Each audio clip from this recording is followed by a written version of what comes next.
adesso c'è il TG3, ci tiene, populista, va bene al mio 3, me lo gridate? 1, 2, 3, populista!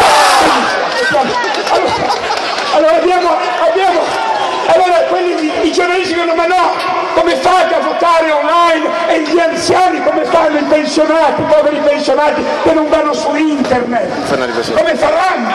Avranno delle difficoltà? Non è vero che gli anziani hanno difficoltà ad andare su internet, qui c'è pieno di persone anziane della mia età che ci vanno, i nipoti imparano, io ho imparato a 65 anni, che cosa vuol dire? È la cosa più semplice del mondo, è difficile invece andare con un biglietto alle poste e districarsi per gli uffici, avete mai visto gli anziani di 80 anni col biglietto che vagano con lo sguardo nel buio?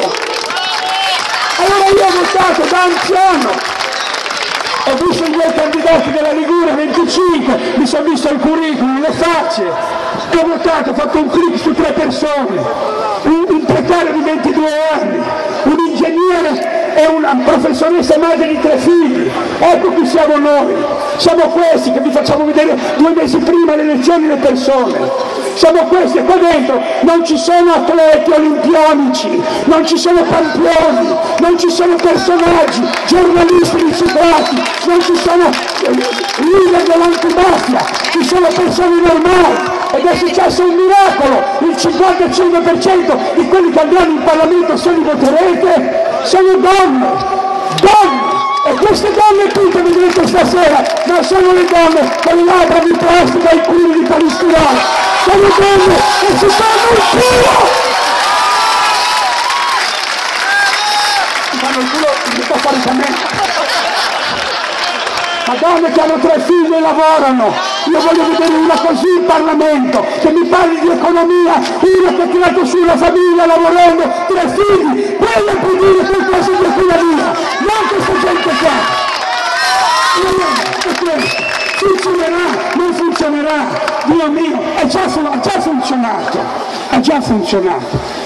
Io sto guardando quello che fanno i 4 sindaci che abbiamo, e che a me da 26 anni, si è andata a vedere a Sarego, si è andata a vedere a Comacchio, si è andata a vedere a Parma hanno arrestato tutta la giunta precedente, il sindaco precedente, mancava 1 miliardo, forse perché ci siamo noi, e dove ci siamo noi non si ruba più, mettiamo dei riflettori e se rubi sei inquadrato dal mondo, non rubi più, siamo parte civile per recuperare i soldi.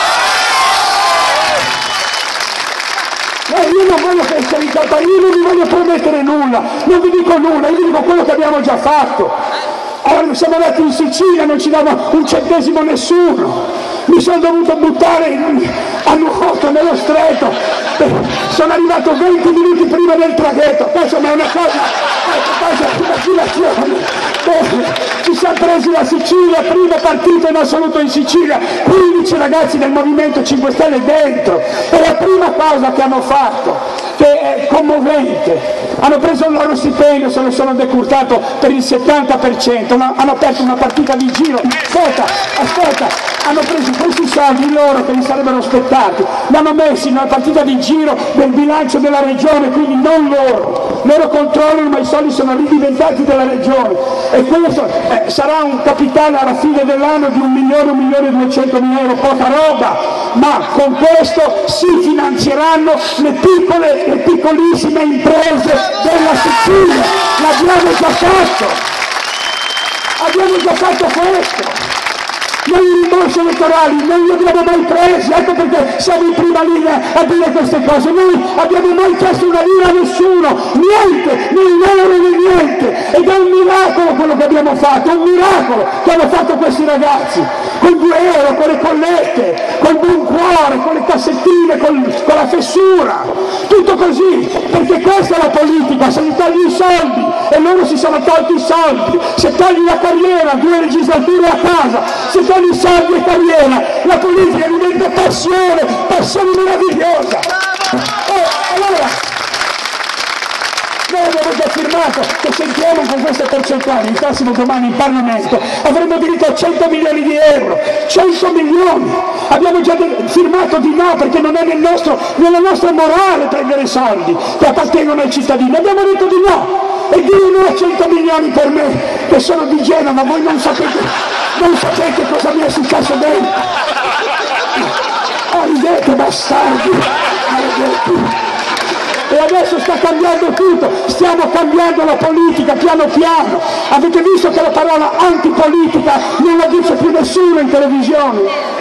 Non la dice più nessuno, perché loro sono diventati l'antipolitica. Se vai a vedere adesso, sentire questa gente qua andare in televisione e dire che non vogliono candidare nelle loro liste i condannati, a sentirlo dire dal PDL, c'è da toccarsi i coglioni, ma è pazzesco. Perché mi stanno quasi convincendo, sai? No. Io non so se voto movimento, non lo so.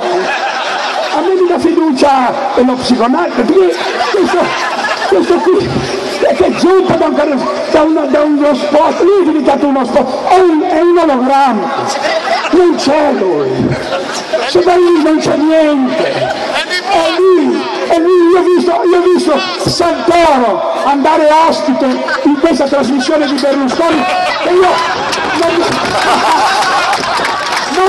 ma la sovraesposizione della televisione li farà perdere, e questo ogni giorno dicono qualcosa, ogni giorno dicono il contrario e qualcosa è il contrario di un'altra cosa.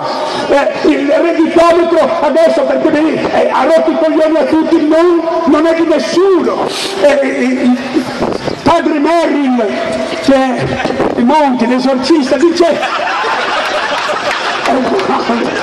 un giorno lo troveremo morto sotto un lampione così, con l'agenda, soffocato dall'agenda. Allora Padre Merrill ha detto io lo voglio togliere l'esitometro. Quell'altro ha detto io lo pensare cos'è. Ma allora non ha padre, non ha madre, che è un'indagine sulla tua famiglia, è un'indagine per sapere come spendi i soldi. E allora devi giustificare, e state molto attenti, se vostra nonna, vostra zia vi dà 500.000 euro, non dicono a nessuno, nascondeteli da qualche parte. Ora è questo, hanno depresso i consumi ancora di più, perché con questa gente la gente non spende più, ha paura, sono fuori di testa. Qui ci vuole uno psichiatra per capire questi atteggiamenti, perché tu non devi controllare quello che spendo io e dove vanno a finire i miei soldi. Sono io che devo controllare dove vanno a finire i miei soldi. È diverso, loro della prova, glielo diciamo.